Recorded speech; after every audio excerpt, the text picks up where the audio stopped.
एक गुरु और एक शिष्य जंगल से होते हुए अपने गांव जा रहे थे। काफी अंधेरा हो चुका था। शिष्य ने गुरु से कहा कि काफी रात हो चुकी है, अगर आप कहें तो आज रात यहीं आसपास के किसी गांव में गुजार ले।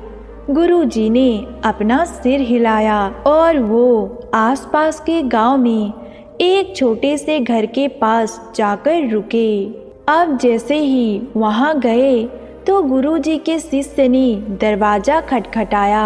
उस घर से एक गरीब आदमी बाहर आया तो गुरुजी ने बोला, हम अपने गांव जा रहे थे लेकिन काफी रात हो चुकी है, इस वजह से हमने इस गांव में रुकने को सोचा। क्या आप हमें आज रात यहाँ रुकने देंगे? गरीब आदमी बोला, हाँ क्यों नहीं, आप दोनों अंदर आ जाइए। अब जैसे ही गुरु अंदर गए उन्होंने देखा कि उस आदमी के घर में बहुत ज़्यादा गरीबी थी। गुरुजी ने उनसे पूछा कि आप क्या काम करते हैं? वो गरीब आदमी बोला कि मेरे पास बहुत सारी ज़मीन है। तो गुरुजी ने बोला, अगर तुम्हारे पास बहुत सारी ज़मीन है तो इस तरह से क्यों रहते हो? वो आदमी बोला, ये किसी काम की नहीं है। गांव वाले बोलते हैं कि ये बंजर जमीन है, यहाँ पर कुछ भी नहीं उगाई जा सकती है और वहाँ फसल उगाना बहुत मुश्किल है और बेवकूफ़ी भी। गुरुजी ने बोला, तुम्हारा गुजारा कैसे होता है? उसने बोला कि मेरे पास एक भैंस है जिससे मेरा पूरा घर चलता है। ये सुनने के बाद गुरुजी सो जाते हैं और रात में जब सब लोग सो रहे होते हैं तो गुरुजी अपने शिष्य को उठाते हैं और गरीब आदमी की भैंस लेकर अपने गांव चले जाते हैं। शिष्य अपने गुरु से पूछता है कि गुरुजी, कहीं आप ये गलती तो नहीं कर रहे? गरीब आदमी की रोजी रोटी इसी भैंस की वजह से चलती है। तो गुरुजी अपने शिष्य की तरफ देखते हैं और मुस्कुराते मुस्कुराते आगे बढ़ते हैं। उस बात को 10 साल गुजर गए और जो गुरु का शिष्य था वो बहुत बड़ा गुरु बन चुका था।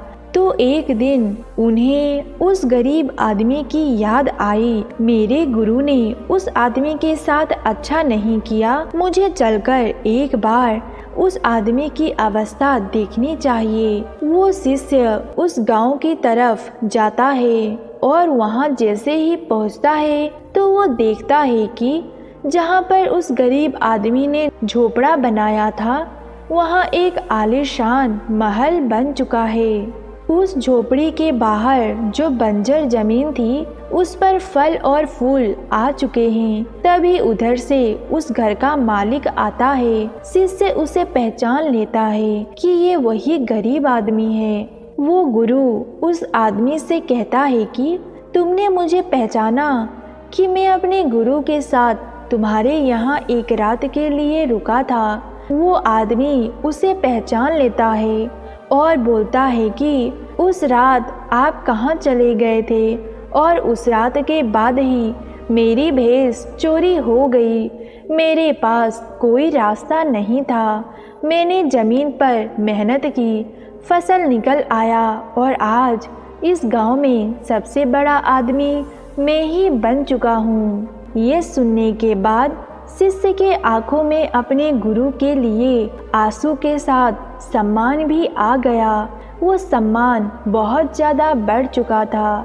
शिष्य समझ गया और वो रोने लगा। ये कहानी हमें सिखाती है कि हमारे अंदर ऐसा बहुत सारा छुपा हुआ टैलेंट है जिन्हें हम कभी भी देखते नहीं, लेकिन वही हमारी रुकावट है। हम छोटी छोटी चीज़ों में अपने आप को बांध रखते हैं, जबकि वो छोटी सी चीज़ है हमें बहुत कुछ करने से रोकता है। एक बार एक शिकारी शिकार करने के लिए जंगल में पहुंचा। उसने अपने तीर पर बहुत ही खतरनाक जहर लगाया और शिकार को निशाना बना करके उसने तीर छोड़ दिया, लेकिन उसका तीर चूक गया और तीर एक पेड़ पर जा लगा। वो पेड़ बहुत ही हरा भरा था और बहुत सारे तोते उस पेड़ पर रहते थे। जैसे ही वो जहरीला तीर उस पेड़ पर जाकर लगा, वो पेड़ धीरे धीरे सूखने लगा। उस पेड़ पर जो भी तोता रहते थे, एक एक करके उस पेड़ को छोड़कर उड़ने लगे। उस बड़े से पेड़ के कोटर में एक बहुत ही बूढ़ा तोता रहता था, जो बहुत ही धर्मात्मा और अच्छे मन का था। सभी तोते उस पेड़ को छोड़कर उड़ने लगे थे, लेकिन वो बूढ़ा तोता जाता था, दाना लेकर आता था और उसी कोटर में बैठ जाता था, लेकिन उस पेड़ को छोड़कर नहीं जाता था। बूढ़े तोते के साथियों ने कई बार आकर उसे समझाया कि ये पेड़ सूख रहा है, कई दिनों में ये गिर जाएगा, चलो किसी और पेड़ पर जाते हैं। परंतु वो बूढ़ा तोता जाने को तैयार न था। अब ये बात देवराज इंद्र तक पहुंची। उन्हें बताया गया कि एक तोता है, वो जिस पेड़ पर रहता है उस पेड़ पर एक जहरीला तीर लगाने के कारण सूखने लगा और गिरने खत्म होने के कागार पर आ गया है। एक बूढ़ा तोता अभी भी वहीं पर रह रहा है। वो दाना लेकर आता और वहीं पर रखता है, जबकि उस जंगल में बहुत सारे पेड़ लगे हुए हैं, लेकिन वो उसी पेड़ पर रह रहा है। देवराज इंद्र प्रकट होते हैं, उस बूढ़े तोते से कहने लगते हैं कि आप बहुत धर्मात्मा हैं, बहुत ही अच्छे मन के हैं, लेकिन आप इस पेड़ को छोड़कर किसी और पेड़ पर चले जाइए, क्योंकि ये पेड़ कुछ ही दिनों में गिर जाएगा। एक तालाब है, उसके पास बड़े बड़े हरे भरे पेड़ हैं, बड़े बड़े कोटर हैं, उन पेड़ों पर फल भी लगे हैं, उन्हें वहीं पर तोड़कर खा सकते हैं, परंतु यहाँ से आप चले जाएं। तोता ने कहा, माफ कीजिएगा, इस पेड़ ने मुझे जीवन दिया है, शिकारियों से मेरी रक्षा की है, हर मौसम में मेरा साथ दिया है, ये कोटर मेरा घर है, यहाँ मैं पला बढ़ा हूँ, इस पेड़ को मैं छोड़कर कैसे जा सकता हूँ? इस पर संकट आया तो मैं इसे छोड़कर चला जाऊँ?